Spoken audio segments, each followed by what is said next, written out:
இயேசுவின் வருகை நெருங்கிடுதே, அவர் சொன்ன வார்த்தைகள் நிறைவேறுதே.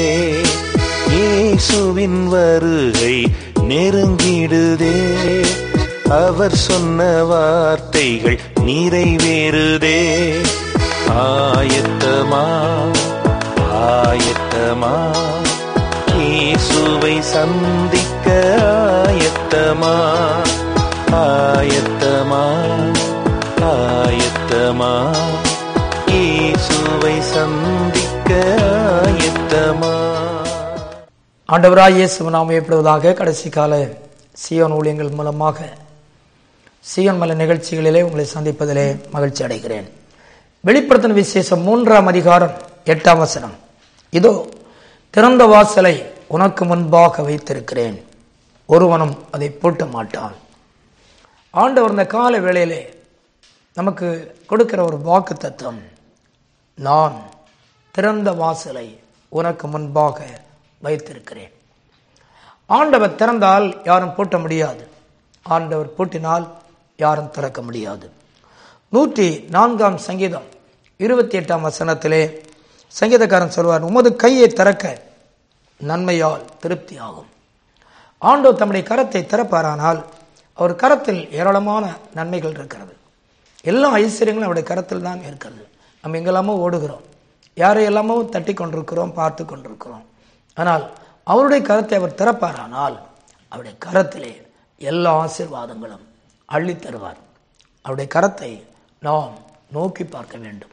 வேலைக்காரருடைய கண்கள் எஜமானை நோக்கி இருக்குமா போல உதவி செய்யும் மட்டும் வேலைக்காரிகளாகிய நாங்கள், வேலைக்காரர்களாகிய நாங்கள் உண்மையே நம்பியிருப்போம், உம்முடைய கரத்தையே நம்பியிருப்போம். அருமையானே, அவர் கரம் இன்றைக்கு உங்களுக்கு உதவிகளை தருவதற்கு அவர் கரத்தை திறப்பார்.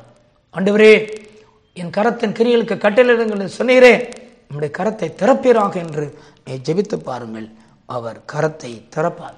1 நாளாகமம் 29:12 வாசிக்கிறோம், உம்முடைய கரத்தினால் ஆகும் என்றுதான் பார்க்கிறோம். ஆண்டுடைய கரத்தினால் எல்லாமே ஆகும். அவர் கையில் நாம் இவைகளெல்லாம் கொடுக்க வேண்டும் என்று நீங்கள் விரும்புகிறீர்களோ அதை கொடுங்கள். 5 அப்பமாக இருக்கலாம், 2 மீனாக இருக்கலாம், நீங்கள் கொடுத்து பாருங்கள். அவர் திருப்தியாக்கும்படி உங்களை ஆசீர்வதிப்பார். அவரிடத்தில் கொடுக்க வேண்டும். இன்னும் அநேகர் அவரிடத்தில் கொடுக்காதனால்தான் அவருடைய கரம் திறக்கப்படாததை அவர்களால் பார்க்க முடிகிறது. அருமையானுடைய அவருடைய கரத்தில் நாம் கொடுப்போம். மல்கியாவின் புத்தகம் 3ஆம் அதிகாரம் அதனுடைய 10ஆம் வசனத்தை வாசிக்கும் போது, வானத்தை திறந்து இடங்கொள்ளாமல் போக மட்டும் ஆசீர்வதிப்பேன். ஆண்டவர் அவருடைய கையை திறப்பது மாத்திரமல்ல, வானத்தை திறக்கிறார். இன்னைக்கு அநேகருடைய வாழ்க்கையில் வானம் பூட்டப்பட்டிருக்கிறது.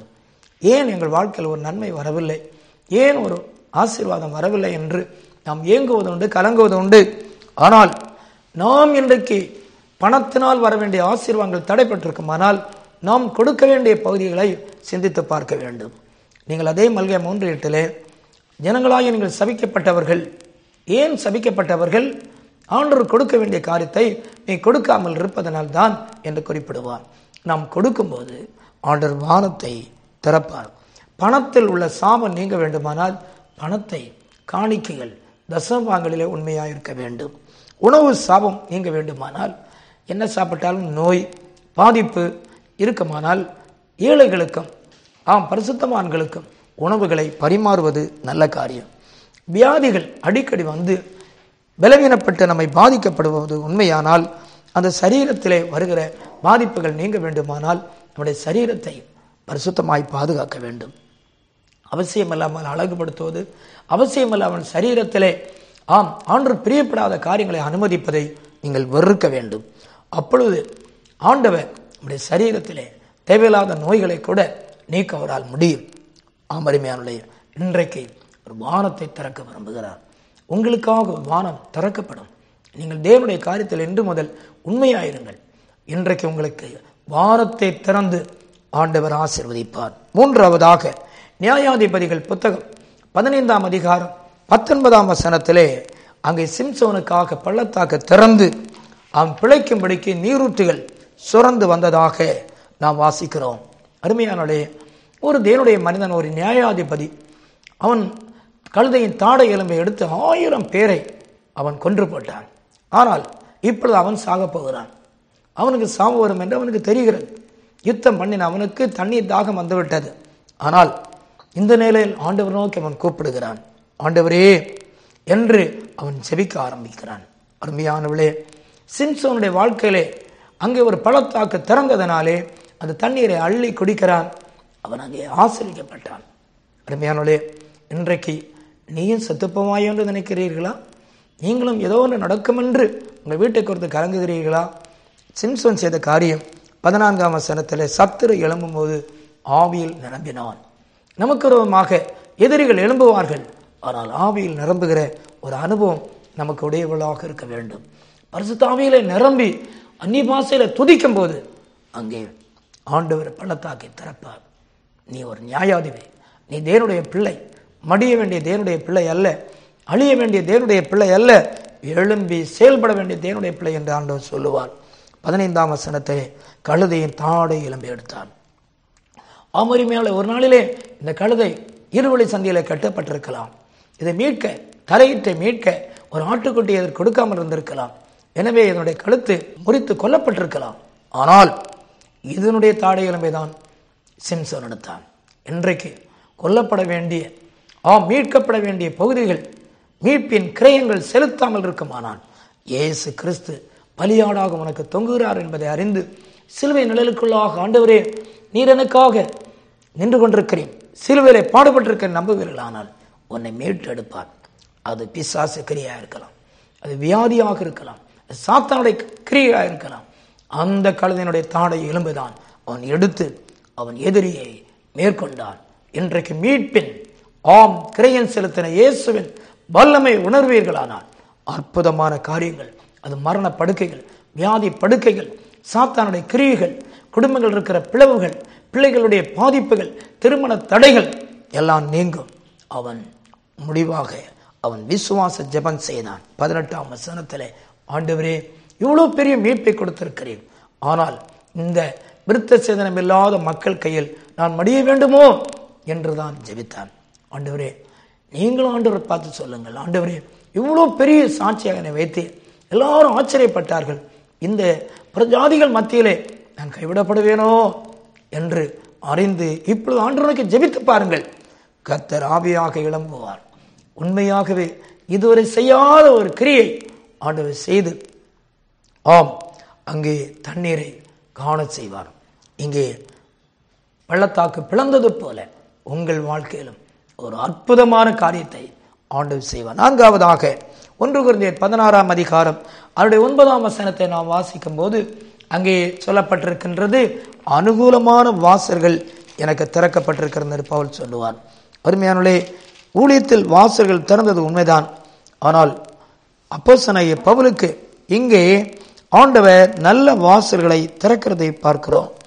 ஊழியங்களின் வாசல்கள் எப்பொழுதும் ஒரே சீராக இருக்காது. தேவனுடைய பிள்ளைகள் தேவனுடைய சேவையிலே செயல்படும் போது அடிகள், உபத்திரவங்கள், பாடுகள், நிந்தைகள் வந்தால் ஒரு குறிப்பிட்ட காலம் எல்லாரும் ரட்சிக்கப்பட, எல்லாரும் ஆண்டவரை அறிந்து கொள்ள, மந்தையாக மாற ஆண்டவர் அனுகூலமான வாசல்களை திறக்கிறார். இன்றைக்கு வாசல் ஊழியத்தில் பூட்டப்பட்டிருக்கிறதா? நீங்கள் செயல்படுகிற பகுதிகளிலே ஆத்துமாக்கள் கடினமாக இருக்கிறார்களா? பயப்படாதிருங்கள், நல்ல சூழ்நிலைகளை ஆண்டவர் திறந்து நடத்துவார். அருமையானவர்களே, மற்றவர்கள் பொறாமைப்படுகிறதை குறித்து கலங்காதிருங்கள். அப்போஸ்தலர்கள் என்ன செய்து தப்பு பண்ணிவிட்டார்கள்? அற்புதம் செய்தார்கள், அதனால் பொறாமைப்பட்டார்கள், அதனாலே அவளை சிறைச்சாலை போட்டார்கள். பரிசுத்த ஆவியை சார்ந்த வாழ்க்கை அவள் செய்தார்கள் என்று அந்த அதிகாரத்தில் படிக்கிறோம். 12ஆம் வசனத்தில் ஒரு மனமுள்ள ஜெபிக்கிற கூட்டம் இருந்ததாக பார்க்கிறோம். எனவே சிறைச்சாலை திறந்தது. இன்றைக்கு பரிசுத்த ஆவியை சார்ந்த வாழுங்கள். இன்றைக்கு உங்கள் வாழ்க்கையிலே ஒரு மனமுள்ள ஜெப வாழ்க்கையை செய்யுங்கள், ஆண்டவர் திறப்பார். 2 ராஜாக்கள் 4ஆம் அதிகாரம் 35ஆம் வசனத்திலே மரித்து போன ஒரு குழந்தையை சூனமியால் எலிசா தங்குகிற அறையிலே கட்டிலே படுக்க வைத்து பூட்டி விட்டு வந்து எலிசாவை அழைத்து வருகிறார். எலிசா பிள்ளைக்காக ஜெபிக்கும் போது பிள்ளையினுடைய கண்கள் திறந்தது. இன்றைக்கும் சில சம்பவங்கள் உங்களுக்கு மரித்து போன நிலைமையில் காணப்படலாம். பயப்படாதிருங்கள் அருமையானே. எந்த பிரதேசம் உள்ள ஒரு எலிசா தங்கின அறை, அங்கே தன்னுடைய மரித்து போன மகனை வைத்து ஜெபித்தாலோ, எலிசாவை அழைத்து வந்தாலோ, உங்கள் பிரதேசத்தின் அனுபவங்களை இன்றைக்கு புதுப்பியுங்கள். ஆண்டவரே, முன்பு நான் 1 மணி நேரம் ஜெபித்தேன், முன்பு நான் ஊழியத்தில் பங்கு பெற்றேன், முன்பு ஊழியக்காரரை கனமணினேன், முன்பு உம்மை நேசித்தேன், முன்பு நான் ஆராதனை பண்ணினேன், மறுபடியும் செய்வேன் என்று சொல்லுங்கள். அருமையானே, கர்த்தர் ஆம் குழந்தைகளுடைய கண்களை திறந்தது மாத்திரமல்ல, அங்கே சாட்சியாக மாற்றினார். இன்றைக்கும் இந்த அருமையான கால வேளையிலே இயேசு ஒரு சாட்சியை உண்டு பண்ணுவார். வானம் திறக்கும். உங்கள் வாழ்க்கையிலே ஆண்டவர் நல்ல சூழ்நிலைகளை திறந்து தருவார். சிறைச்சாலைகளை திறக்க செய்வார். ஆம், உங்கள் வாழ்க்கையிலே ஆண்டவர் வானத்தை திறந்து ஆசீர்வதிப்பார். உங்கள் வாழ்க்கையிலே பள்ளத்தாக்கள் திறந்து சிம்சோனை போல ஆச்சரியப்பட வைப்பார். ஆண்டவர் நோக்கி ஜெபிப்போமா? நல்ல ஆண்டவரே, இன்றைக்கு அந்த கால வேளையிலே உம்முடைய வார்த்தைகளை கவனித்துக் கொண்டிருந்த பிள்ளைகளுக்கு திறக்கப்பட வேண்டிய அனுகூலமான காரியங்கள் திறக்கப்படட்டும். ஆண்டவரே, பள்ளத்தாக்குகள் திறக்கப்படட்டும். உங்கள் பிள்ளைகளுடைய வாழ்க்கையில சிறைச்சாலைகளாக இருந்தாலும் அதனுடைய கதவுகளை திறந்து அதை மீட்டு வெளியே கொண்டு வந்து சாட்சியாய் காணப்படும். ஆண்டவரே, உம்முடைய பிள்ளைகள் திறக்கப்பட வேண்டிய உம்முடைய கரத்தை பற்றி பிடித்திருக்கிறார்கள். அவருடைய ஆசீர்வதியும், அவருடைய ஆசீர்வதியும் ஆண்டவரே இன்றைக்கு திறக்கப்படுவதாக. எப்பத்தா என்று சொன்னது போல உம்முடைய பிள்ளைகளுக்கு ஒரு அற்புதம் நடக்கட்டும். என்னென்ன கட்டுகள், பிரச்சனைகள், சோதனைகள் இருக்கிறதோ உம்முடைய அற்புதம் வல்லமையினால் அவர்களுக்கு விடுதலையின் வல்லமையின் கதவு திறக்கப்படுவதாக. ஐஸ்வர்யங்களின் வாசல் திறக்கப்படுவதாக. வானத்திலிருந்த வழிகள் திறக்கப்படுவதாக. உம்முடைய மகிமையான கருத்துக்குள் மூடு. இன்றைக்கு நோய்கள், பிரச்சனைகள் உள்ள பிள்ளைகளுக்கு அற்புதங்களை செய்யும். ஆசீர்வதியும். இயேசு நாமத்தில் பிதாவே, ஆமென்.